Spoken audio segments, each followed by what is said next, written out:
হাই friends, আপোনালোকে তো জানে নিশ্চয় যে ষ্টক মাৰ্কেটত ইনভেষ্টমেণ্ট কৰিবলৈ হ'লে প্ৰথমে জানিব লাগিব আৰু বহুত ষ্টাডি কৰি থাকিব লাগিব। কিন্তু চাকৰি কৰা ব্যক্তি এজনে বা বিজনেছ কৰা ব্যক্তি এজনে ষ্টক মাৰ্কেট ষ্টাডি কৰি থাকিলে হ'ব নেকি? নহয়, তেওঁলোকৰ চাকৰি বা বিজনেছটো মেইন। তেওঁলোকে চাকৰি বা বিজনেছক যাবই লাগিব, নহ'লে তেওঁলোকৰ ঘৰ বা ফেমিলি কেনেকৈ চলিব? তেওঁলোককো পইচা লাগে আৰু তেওঁলোকৰো পইচা বঢ়াবৰ ইচ্ছা আছে। 1 লাখৰ পৰা 2 লাখ, 2 লাখৰ পৰা 3 লাখ, 3 লাখৰ পৰা 5 লাখ, কিন্তু তেওঁলোকৰ হাতত টাইম নাই আৰু ষ্টক মাৰ্কেট ষ্টাডি কৰি থাকিবৰ ধৈৰ্যও নাই।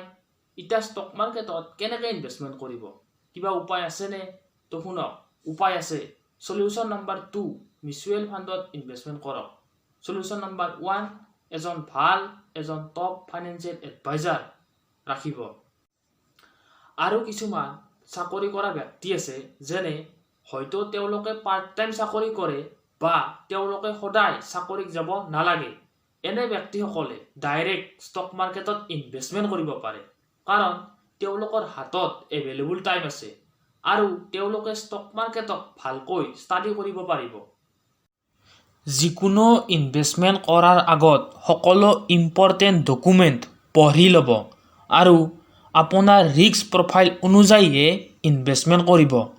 যদি আপুনি এই চেনেলটোত নতুন হয়, দেৰি কিয় কৰি আছে? এতিয়াই ছাবস্ক্ৰাইব কৰক। আৰু যদি আপুনি আমাক ছাপোৰ্ট কৰিম বুলি ভাবিছে, এই ভিডিঅ'টো বন্ধু বান্ধৱী বা ফেমিলি মেম্বাৰৰ লগত শ্বেয়াৰ কৰিব। ধন্যবাদ।